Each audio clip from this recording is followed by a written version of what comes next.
주기도문 하심으로 새벽 기도회를 시작하겠습니다. 하늘에 계신 우리 아버지여, 이름이 거룩히 여김을 받으시오며 나라가 임하시오며 뜻이 하늘에서 이루어진 것 같이 땅에서도 이루어지이다. 오늘 우리에게 일용할 양식을 주시옵고 우리가 우리에게 죄 지은 자를 사하여 준 것 같이 우리 죄를 사하여 주시옵고 우리를 시험에 들게 하지 마시옵고 다만 악에서 구하시옵소서. 나라와 권세와 영광이 아버지께 영원히 있사옵나이다. 아멘. 찬송가 182장 들으시겠습니다.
하나님 말씀 사도행전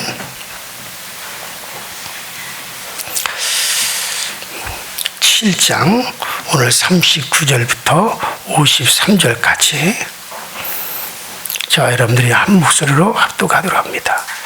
사도행전 7장 39절부터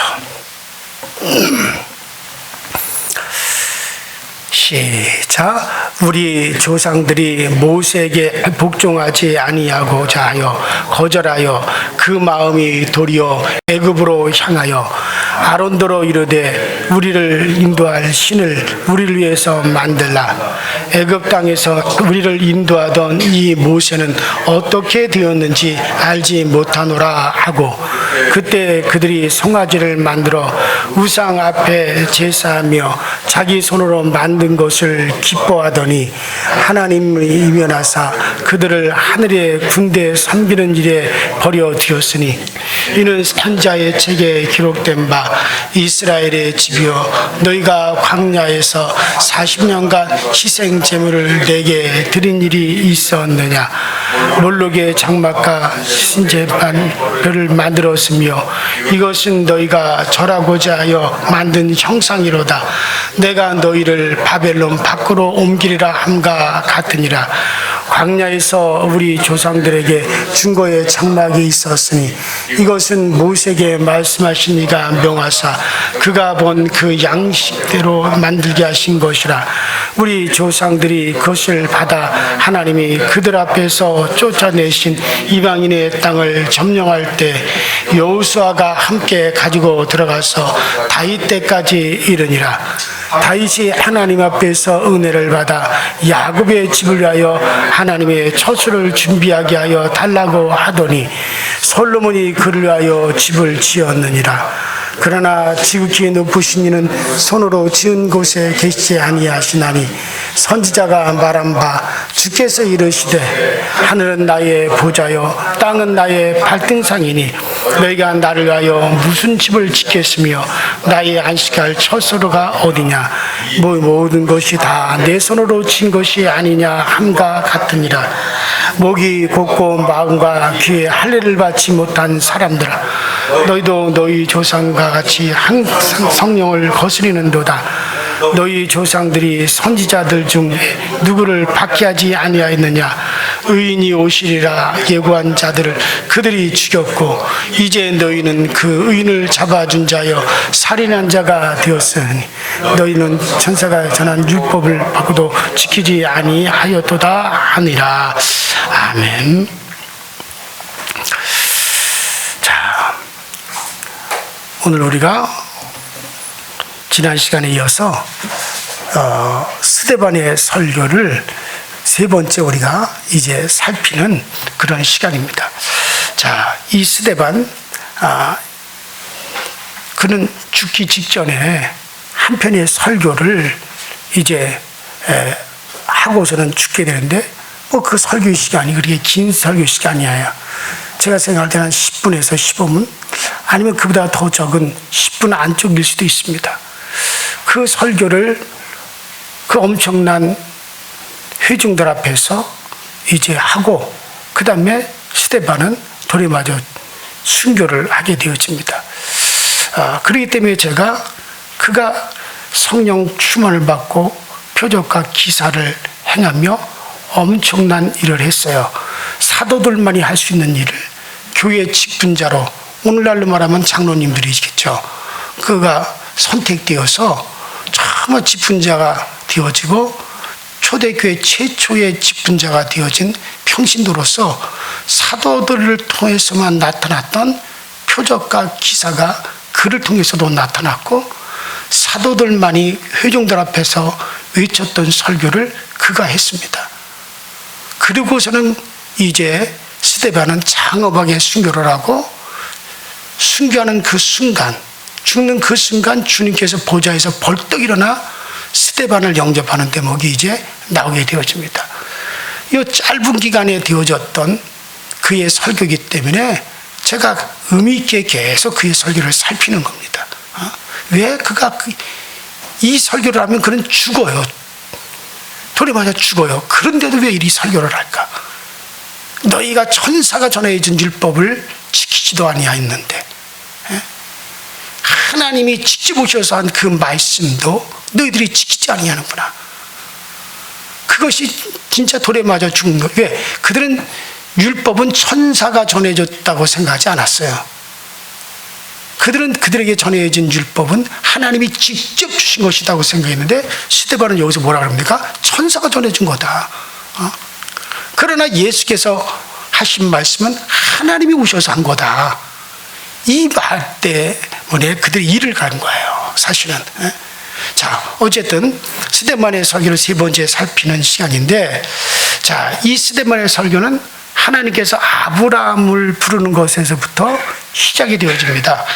아브라함을 부르신 하나님은 아브라함에게 몇 가지 약속을 했는데, 스데반의 설교는 바로 하나님이 그 우리 조상, 우리 믿음의 조상, 우리 조상 그 아브라함에게 하신 약속이 이루어져가는 그것을 설명하고 있는 거죠. 자, 그 불가능했던 하나님의 약속이 이루어졌어요. 제일 먼저 뭡니까? 불가능한 속에 이삭이 탄생을 했죠. 또 이삭을 통해서 야곱이 나오죠. 그리고 야곱을 통해 12아들이 탄생이 됩니다. 그 12아들 중에 바로 요셉이 애굽의 총리가 되어지고 야곱의 가족들은 바로 그 요셉으로 말미암아 애굽 땅에 정착을 하게 됩니다. 그리고 먼 훗날 애굽에 정착한 이스라엘 백성들이 300만 명까지 번성을 하게 되자, 야, 이 애굽 백성의 숫자보다 히브리인의 숫자가 더 많아질 수도 있겠다. 그러면 이 나라를 그들이 전복시키고 이 애굽을 히브리인들의 나라로 만들 수도 있겠다. 그렇게 위험을 느낀 바로 왕이, 애굽 왕이 이스라엘의 번성을 막기 위해서 태어나야 하는 사내 아이들은 다 죽여야겠다. 바로 그때 누가 태어났느냐? 모세가 태어났다. 가장 암울하고 어둡고 침울하고 최악의 상황, 그때 바로 모세가 탄생하죠. 그런데 모세는 애굽의 공주의 아들이 되어서 40년 동안 애굽 바로 궁에서 최고의 학문과 무술을, 최고의 지략을, 최고의 당시에 이제 애굽의 모든 문화를 다 배우는 왕궁 생활을 하게 됩니다. 그런데 그 모세가 40세가 되던 때에 이스라엘 사람을, 자기 동족인 히브리인을 괴롭히는 애굽 사람을 갖다가 어떻게 하다가 때렸더니 죽었어요.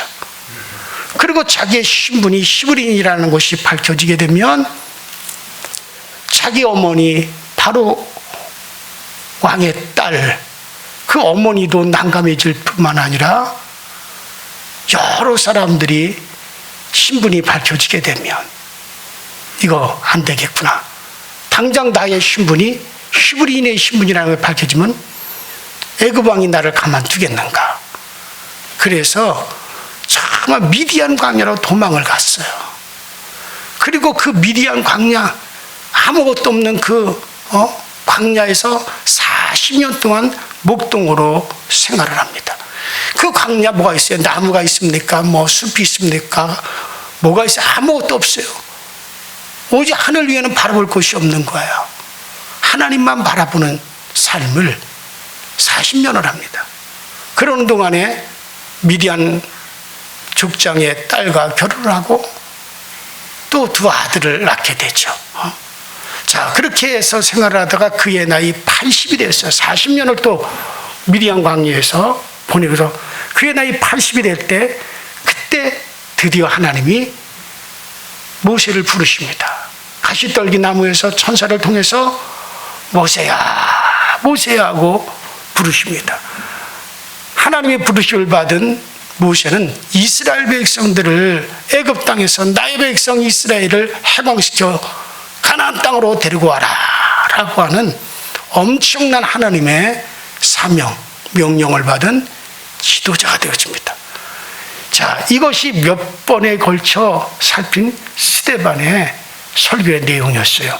자, 그러면 오늘 계속 이어서 오늘은 모세에 대한 이야기를 계속 시작하는 것으로 이제 말씀을 시작을 하면 39절 보면은, 그런데 그렇게 해서 하나님이 모세를, 우리 조상들 애굽 땅에서 종살이라는 그 종살이라는 우리 조상들에게 그 모세를 보냈다. 그런데 우리 조상들이 모세에게 복종치 아니하고 거절하며 그 마음이 도리어 애굽을 향하여, 애굽에서 해방된 이스라엘 백성들이 모세에게 복종치 아니하고 모세를 거절했다. 여러분들, 모세가 누굽니까? 하나님께서 이스라엘을 해방시키기 위해서 세우신 지도자입니다. 그것도 40년을 바로 궁에서 교육시켰고 40년을 미리암 광야에서 하나님만 바라보는 영적인 자질을 갖추는 지도자로 만들어 놓고 그 다음에 애굽에 있는 이스라엘 백성들에게 모세를 보낸 거잖아요. 하나님이 세운 지도자입니다. 자신들을 위해서 세운 지도자인데 그 지도자를 이스라엘 백성들이 광야에서 막 거절을 하죠. 오히려 막 반항하고 대항하죠. 하나님께서 모세를 통해서 말씀하시는데 그 말씀에 복종치도 않습니다. 모세에게 복종하지 않는 것은 그를 보내신 하나님께 복종하지 않는 것과 같은 거죠. 모세는 하나님의 대리인입니다. 또 모세가 하나님께 쓰임받기 위해서 얼마나 힘든 과정을 거쳤습니까? 80년 동안이나 훈련을 받았습니다. 어떻게 생각하면 오늘날도 마찬가지예요. 영적 지도자 한 사람이 세워지기 위해서 수많은 수고와 오랜 시간이 지나야 됩니다. 저는 여러분들이 모든 목사들에게 다 복종하고 순종하고 따르라 라고 하는 말은 아니에요. 내가 생각하더라도 그 중에는 저 사람이 차라리 목사가 되지 않았으면 좋았을 뻔했다, 그런 생각이 드는 사람도 있어요. 그러니 뭐 제가 어떻게 여러분들에게 강요를 하겠어요. 어떻게 내가 모든 사람들에게 목사들은 다 영적 지도자니 다 따르라고 하겠습니까? 그러나 판단은 여러분들이 하셔야겠죠. 그러나 저분은 최소한 정말 목회자이시다라고 생각이 된다면 영적인 지도자에게 무조건 따르셔야 돼요. 왜? 하나님이 세우셨으니까. 제가 늘 하는 얘기가 있어요. 목사가 저 사람이 전하는 것이 정말 이단이 아니로구나, 오직 주 예수 그리스도의 복음을 바로 전하는구나, 그 윤리적으로 도덕적으로 저 사람이 잘못되지 않았구나, 이성적으로 저 사람이 잘못되지 않았구나, 그렇다면 무조건 순종하고 따라오라는 거예요. 그렇다면 목사가 되기 위해서 신학대학부터 시작해서 최소한 9년이 지나야 목사가 됩니다. 4년 동안 신학대학을, 2년 동안 대학원을, 벌써 6년이 지나요. 거기다가 전도사로서, 그 다음에 수련 목회자로서 3년을 또 지내고, 그러고서 목사가 바로 된다 하더라도 최소한 9년이에요. 그러다가 뭐 1, 2년 정도 다른 또 과정을 또 한다 그러면 10년, 11년이 지나야 목사가 되는 거예요. 뭐 교단마다 약간의 차이가 있겠지만 우리 감리교단을 보면 그래요. 11년의 과정을 거치, 뭐 어떤 사람들은 무슨 어느 교회 권사였는데 어떻게 지들끼리 뭐 어디 이상한 신학교 나가서 서로 안수하고 뚝딱뚝딱 1, 2년 만에, 몇 년 만에 목사가 됐다. 그런 거 보면 진짜 속상하죠, 저는. 목사가 돼서 계속 논문도 내고 훈련도 하고, 그래서 목사가 됩니다. 그뿐입니까? 인격 훈련, 기도 훈련, 영적 자질을 갖춘 훈련, 가르치는 훈련, 뭐 기타 등등등등등. 보통 노력으로 되는 게 아니에요. 이렇게 해서 한 교회에 영적 지도자로 세워놓으면 과연 얼마나, 어느 정도나 순종하고 따르느냐는 얘기예요. 하나님께서 모세를 세우신 것은 모세를 위함이 아니라 백성들을 위해서였어요. 그런데 복종치 아니하고 거절한다면 하나님이 주신 축복을 차버리는 것과 같습니다. 거기서 그치지 않고 백성들의 마음은 도리어 어디를 향합니까? 애굽을 막 향하잖아요. 애굽이 어떤 곳입니까? 그들의 조상 쪽부터 400년 동안을 짐승처럼 종로로 타던 곳이에요. 죽도록 고생하고 아들이 태어나면 마지막에는 어떻게 돼요? 죽여야 말이 되는 그런 곳입니다. 그 곳은 수많은 또 우상을 숭배하는 곳입니다. 그들은 종노릇이 너무 고통스럽기 때문에 하나님께 호소했어요. 하나님, 우리를 구원해달라고. 그래서 하나님이 그들의 부르짖는 소리를 듣고 권념하사 모세를 보낸 거란 말이에요. 그래서 그들을 그 애굽 땅에서 인도해내고 해방시키는 겁니다. 그런데 그들은 모세를 거절하고 모세에게 복종치 아니하고 모세에게 원만불평하면서 애굽으로 돌아가자, 애굽으로 돌아가자 한 겁니다. 그러니 얼마나 이게 참 한심스러운 노릇이고 얼마나 안타까운 일입니까? 자, 그렇다면 이스라엘 백성들이 애굽으로 돌아가지 한 것은 두 가지 이유 때문에 그렇죠. 첫 번째는 모세가 싫었기 때문이에요. 왜? 복종하지 않고 거절합니까?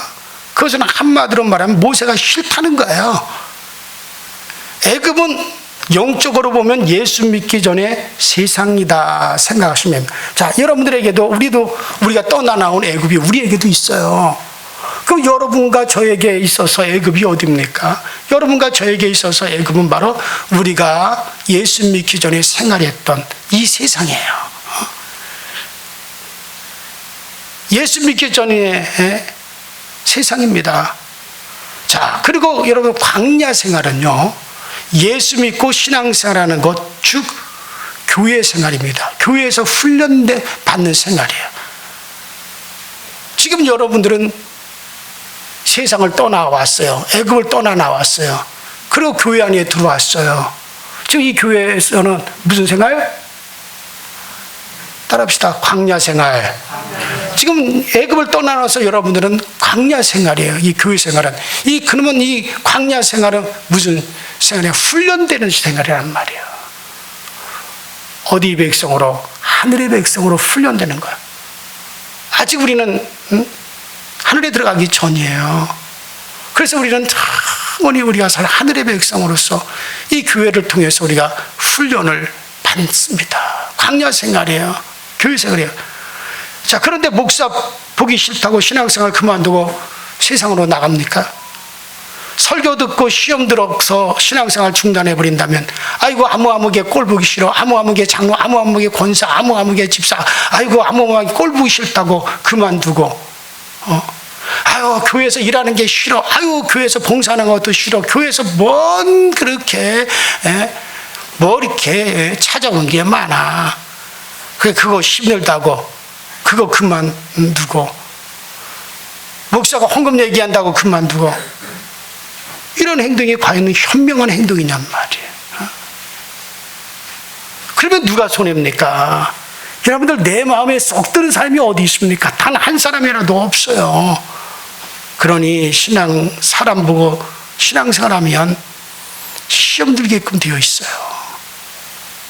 여러분은 오직 예수 그리스도만 표대 삼고 나가시기 바랍니다.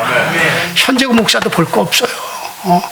목사님이 표준이 아니에요. 예수가 표준이에요. 저도 인간이잖아요.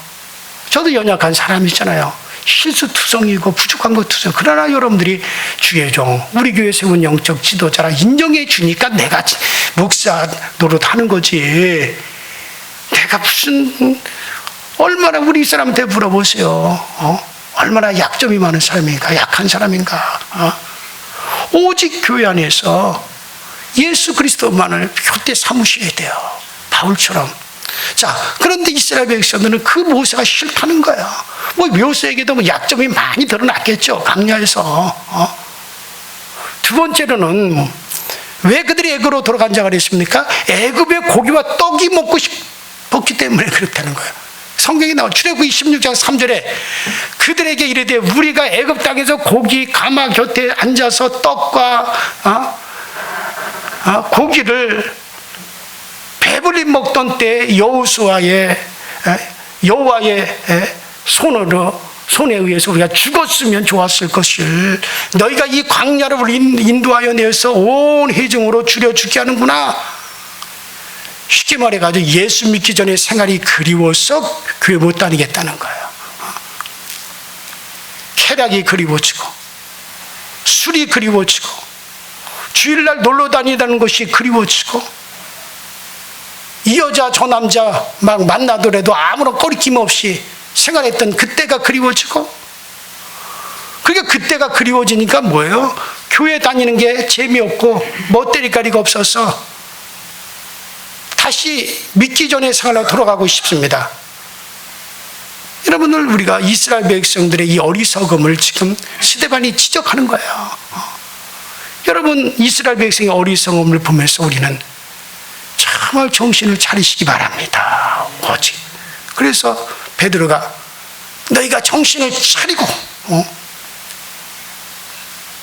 정신을 차리고라고, 근신하라, 깨어라 그랬습니다. 세상이 주는 쾌락은 가짜 기쁨이에요. 세상이 주는 쾌락은 임시 기쁨이죠. 임시 즐거움이지만, 잠깐이지만, 우리 주님이 주시는 기쁨은 영원한 기쁨이요, 진짜 기쁨이요, 행복인 걸 믿으시기 바랍니다. 그럼에도 세상은 재미있지만 신앙생활은 하나도 재미없습니까? 그렇다면 사단을 위해서 일하는 게 그게 재미있다는 것이겠어요? 나를 사랑하사 십자가 지신 주님을 위해 일하는 게 진짜 재미입니다. 진짜 즐거움인 거 믿으시기 바랍니다. 또한 그 일이 진짜 값어치 있고 보람 있는 일입니다. 절대로 우리는 애굽을 돌아보지 마십시오. 여러분들이 떠나 나온 세상을 절대 돌아보지 마십시오. 세상에 미련두지 마세요. 일단 예수 안에 들어와 구원받은 자가 됐다면 그 다음부터는 주님께서 내 생명 거두시는 그날까지 우리의 영적인 경주가 절대로 쉬지 말아야 됩니다. 그렇다고 여러분 세상 끊으라는 얘기 아니에요. 사도 바울도 그랬잖아요. 야, 너희들이 세상 아무것도 접하지 아니하면 세상을 떠나야 된다. 여러분 다 끊으라는 거 아니에요. 세상 접하고 우리가 살아야 돼요. 그러나 진짜 여러분들의 중심은 어디에다 두라는 거예요? 하나님께 두라는 거예요. 교회에다 두라는 거예요. 중심은, 여러분 소가 마차를 팍 짐을 끌고 막 수레를 끌고 가을에 저 방앗간에서 쌀을 갖다 쪄가지고 아버지가 수레에다, 우리 어렸을 때 보면 이렇게 싣고 오는데 소가 그거를 쌀가마니를 그 마차에다 잔뜩 싣고 끙끙 골고 집까지 와요. 방앗간에서 올 때 그 소를 옆에서, 아버지가 소 끌고 올 때 옆에 이렇게 같이 서서 소 등을 보잖아요. 이 소 등에 어떤 근육과 어떤 힘이 그 몽에를 딱 걸쳐놓은 소 그 앞발 사이에 그 등에다 딱 몽에를 걸쳐놓은 거기에 모든 근육과 힘이 거기에 딱 집중이 돼 있어요. 그래가지고 그 방앗간에 집까지 오는 동안 소의 그 모든 근육이 거기서 집중이 돼가지고 거기에다 힘을 딱 주니까, 그리고 그 근육이 팍 떨어요. 모든 힘을 거기다 집중하더라고요. 멍에 끄는 그 소가 그 멍에 거기에 딱 집중이 돼 있어요. 여러분들 따라합시다. 세상과 멍에를 함께 매지 마라. 여러분들 우리의 집중은 비록 여러분이 세상에, 여러분들도 아니 얼마든지 여러분들도 세상에서 여행도 다닐 수 있어요. 얼마든지 여러분들도 등산도 다닐 수도 있어요. 그러나 그게 우리의 집중이 되면 안 된다는 거예요. 우리의 집중은 어디에? 하나님께 집중이 되어 있는 상태에서, 집중이 되어 있는 상태에서 멍에는 같이 세상 사람들과 함께 우리가 어울릴 수도 있어요. 그렇다고 타락한 곳에 어울리고 마귀일에 어울리라는 얘기는 아니에요. 세상 살다 보면 뭐 그들과 함께 할 수 있는 시간들도 우리가 있어야 되겠죠. 또 세상을 우리가 떠나오지 않는 이상은 또 우리가 세상에서도 이런저런 또 우리가 즐거움도 느낄 수 있어요. 그러나 멍에는 함께 하지 말라는 거예요. 주님께서 멍에는 집중, 나의 집중은 거기다가 두면 안 된다. 우리의 집중은 오직 어디에다 둔다? 하나님에게만 두고 가야 된다. 하나님에 두는, 그게 영적인 경주가 쉬지 않는 겁니다. 안타까운 것은요, 교회 안에서 쉬고 싶어하는 사람들이 의외로 많다는 거예요. 새벽기도 쉬고 싶고, 전도 쉬고 싶고, 봉사 쉬고 싶고, 심지어 일주일에 한 번 드리는 예배까지도 쉬고 싶고, 그저 그냥 모든 거 다 있고, 한 달이고 두 달이고, 그냥 어디 뭐 외국에 가서 거기서 그냥